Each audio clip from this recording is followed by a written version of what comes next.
Hello! The A19 was once voted as the country's favourite road. No, I didn't know either, so I thought we'd explore the length of the A19 to find out what makes it so favourable. We've done half of it already, and so far, nothing. But I think today will be a little bit different. My name is John, welcome to Auto Shenanigans. Why not consider subscribing?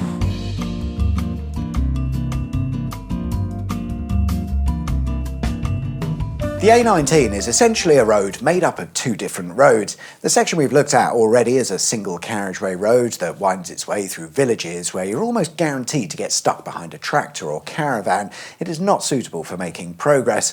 But when you get to Thirsk, our starting point today, that all changes, and from the crap bit of the A19 you turn onto the good bit of the A19. And I suspect when people voted the A19 as their favourite road, they were mostly thinking about this section, forgetting all about the shit bit. But we're over that now, so let's take a look at why the A19 from Thirsk onwards is so good. And as you can see, it's a dual carriageway, and it stays that way all the way to the end. Furthermore, it features grade-separated junctions, a free-flowing interchange, and in places there are several lanes in each direction. It's basically a motorway, isn't it? Our starting section of the A19 was built in the early 1970s to replace the existing A19, which was mostly the same as the A19 we saw in Part 1. Rubbish. Basically, what they did was upgrade the single carriageway road to a dual carriageway and created bypasses for all of the villages, resulting in a lot of leftover bits of the old A19 that were either abandoned or repurposed. A good example of this can be found in the village of Tyne, where the old A19 has been turned into the northbound slip road to join the newer A19. Once upon a time, it was the main road.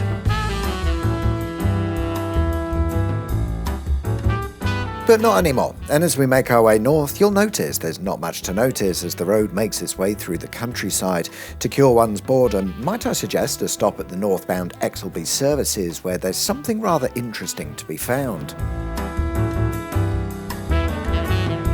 It's a Formula One car bolted to the ceiling. Why? Because why not? That's why. The service station owners like to have something unique at each of their locations, and regular viewers may recall a visit to another Exelby Services site where they've got a fighter jet. In other news, the services here on the A19 used to be home to a Little Chef. It was built into a converted pub, but it closed in 2005 and the building was demolished in 2012. But interestingly, until the site's redevelopment in 2020, we'd have found surviving Little Chef's signature mini-milk lampposts, but sadly today it's all gone. Just up the road from the services is the village of Craythorne, and it's at this point the A19 turns off what used to be its original alignment because the next section was built as a completely new road rather than bolting on more lanes to the old road, which from this point still exists, but it's been renumbered as the A67, and from here things start to get a little bit more interesting. Yes, because take a look at this concrete spectacular. It's the Leven viaduct, and when driving along the A19, you don't realise how wonderful the structure is. It's not massive, at about 345 metres long. There ends the facts that I have on the Leven viaduct, but I thought it would be fun to use the drone as a way to measure the viaduct's height, so that'll be 2 facts then. It's about 35 metres in height. Next up is the Parkway interchange, the first proper junction we've seen. However, it's actually an unfinished junction. At the interchange, we find the A174 that was built as part of a large plan to construct several dual carriageways around Middlesbrough. To the east of the junction, it was built as planned, but to the west, not so much. The idea was for the A174 to go over the junction on a flyover and continue as a large dual carriageway before connecting up with the A66 via another bit of dual carriageway, none of which was built. But there are a couple of clues as to what was supposed to be, mainly the earthworks on the east side of the junction, put in place to accommodate the A174 and its flyover, and on the west side we can see that space has been left to add another carriageway. That plan to build a road network around Middlesbrough also included a large free-flowing interchange between the A19 and the A66, but unlike the unfinished A174, this was built pretty much as per their exact plan, giving us a wonderfully 1970s designed interchange that is almost perfect. The problem is that it was designed and built in the 1970s. Slip roads are short or forced merging between traffic, but the biggest balls up is the East A66 to A19 North Slip Road, where you have to stop and give way to approaching traffic, and whilst that seems minor, it messes up the whole thing. Still, it's most impressive to look at. Immediately after the interchange is the 1.8 mile long Tees viaduct, from which you get a lovely view of the nearby chemical works. Just don't breathe in. It was built between 1973 and 1975, and the story goes is that it was hastily bodged together during a time when, for economic reasons, England was operating on a 3-day working week, so it was built by part-timers with no budget. The problem was that soon after opening, cracks developed in which moisture, road salt and chemical vapour from the works next door set to work corroding anything corrodable, and the blame seemed to be put on poor workmanship. The only reason it's still standing is because most of the supporting structure has since been replaced. The funny thing is that none of it really matters. They probably would have got away with a far smaller and simpler structure, but someone insisted that the viaduct be built to a certain height to allow for ships and boats to pass underneath. Fair enough, but the nearby port was already scheduled to close, so the likelihood of a large ship needing to pass underneath was non-existent.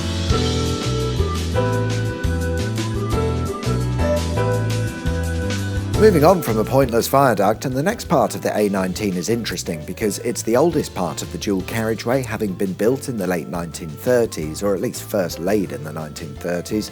The road used to follow this route and was known as the A1130, but it was replaced by the A19, which certainly follows the 1930s route for a bit, but then diverts off on another alignment.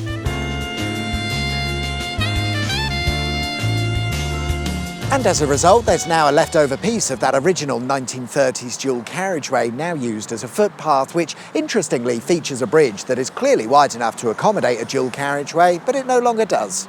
The next section of the A19, known as the Billingham Bypass, was a later addition to the road, opening in 1982, and it's actually the third version of the A19 to be built. The original A19 used to follow a route a bit like this, but the village of Wolverston had a bypass built in the 1970s, giving the A19 a second route, and with the opening of the Billingham Bypass, that makes it 3 routes for the A19. But what interests me is what's left over of the previous 2 A19s. To start with, a stretch of now abandoned roads that used to be part of the original A19, now nothing more than a farmer's access track. And to follow, we've got the Wolverston interchange, the second one. This used to have a dual carriageway running over the roundabout on a flyover, and indeed we can see the space where it used to be, but it was demolished when the new A19 came along. Furthermore, Wynyard Park, a now dead-end road, is the leftovers of what used to be the north-facing slip road, allowing you to join what would have been the A19. And as if that wasn't enough, there are more abandoned roads to be found, such as Wolverston Back Lane, that was severed and rendered useless when the interchange was built. After that, things calm down a bit as the A19 makes its way out of town and into the countryside, where junctions are a lot simpler and there's not really much to think about. All in all, it's a fairly pleasant drive. And then you get to Peterlee. The less said the better, but at least we can skip by with ease thanks to the dual carriageway. And we'll make a quick stop at Eatington Services, which, when it opened, was either a really big A-road services or a small motorway services. Today, not so much. Naturally, there was a little chef there, but only on the southbound side. When travelling north like we are, you'd have used a pedestrian footbridge, but sadly the bridge and restaurant were demolished in 2002. However, we can get an idea of how it might have looked with an old aerial photo which shows the bridge still in place. The next junction that we get to is the Merton Junction, except it isn't because the junction has been moved. The original junction used to be a few hundred metres up the road, and it was a limited access junction. In the early 2000s, the addition of a shopping centre saw the junction move to the south and the original junction removed.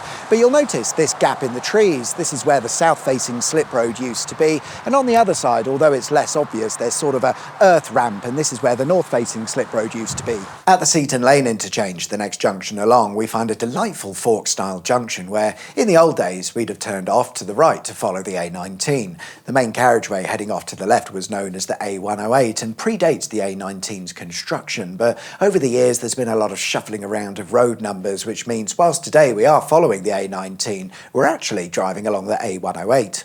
After several miles of seamless driving, it would have all come to a stop as you reached the Testo roundabout, because until 2021 it was just a roundabout where traffic in all directions would come to a standstill. Considering the rest of the route has consisted of proper junctions, it makes you wonder why they cut corners and put in a crappy roundabout. Quick to respond, some 50 years later, the roundabout was rebuilt, this time as a proper junction, like it should have been in the first place. Now all we need is a flyover for the A184 in the other direction, and it'll be sorted. We're heading to Newcastle next for a particular highlight of the A19, which almost wasn't the A19. You'll recall that I said this section was the A108, which it was, but as you head into Newcastle, what was the A108 was turned into the A1. Yeah, that's right, that A1. The same A1 was later routed a different way, so what was the A108, then A1, became the A19, which is great because we get to enjoy this interesting feature. The Tyne Tunnel, a tunnel what goes under the River Tyne. There are actually 4 tunnels here, all built at different times. The oldest 2 are the pedestrian and cycle tunnels, which opened in 1951, and I thought we'd start there. When they first opened, around 20,000 people would use the tunnels every day, whereas nowadays less than 20,000 people use them every month. At each end were escalators to help you get up and down the incline, which interestingly were made of wood, quite common in the old days, but the Tyne Tunnel had and still has the longest wooden escalators in the world, which they've now closed off to the public. Brilliant, I'm glad I came. Here's a rubbish through the window shot, and there's a tiny section of the world's longest wooden escalator. As for the vehicle tunnel, the first would open in 1967 as a single carriageway 2-lane road, so fairly rubbish then. However, at the time it wasn't seen as a major transport route and was mostly put in place to serve the local community. The need for a better solution quickly arose in the following years, made worse when the A1 was routed that way. Being only a small tunnel, it was quickly overwhelmed. But quick to respond, some 40 years later, a second tunnel was built, opening in 2011. This tunnel would deal with the southbound traffic and the first original tunnel, the northbound. Fun fact, in the year 2000, the original 1960s tunnel was rated as poor by inspectors, which is understating it a bit because it was deemed to be one of the least safe tunnels in the whole of Europe, with little to no thought given to fire suppression or escape routes. Quick to respond, some 10 years later, it was brought up to standard whilst they finish off building the newer tunnel, which turns out to be one of the safest tunnels in Europe. Lessons were actually learned. That's a first. As we continue along the A19, we quickly reach the Silverlink interchange, which, until fairly recently, would have been a pain in the arse because it was a roundabout junction that didn't work in the A19's favour. Fortunately, this has been remedied with the installation of an underpass for the A19, turning the rubbish Silverlink roundabout into a much better 3-level stacked roundabout. Unfortunately, the more farm roundabout junction a little later on is still a roundabout, and accordingly, it's a traffic bottleneck. But once you get through that, it's a sprint to the finish line, which for me is at Seaton Burn Services, where the A19 joins the A1 via a lovely trumpet interchange. The weather's too shit for the drone, so here it is on Google Maps. And I'm still not entirely sure as to why the A19 was voted as the country's favourite road. It's okay, in places, but is it really that good? I'm not so sure, but still, we've had a fun time, haven't we? And I very much hope you enjoyed the video. Thank you very much for watching. Like and subscribe if you haven't already, and I'll see you guys next time. Take care. Bye-bye.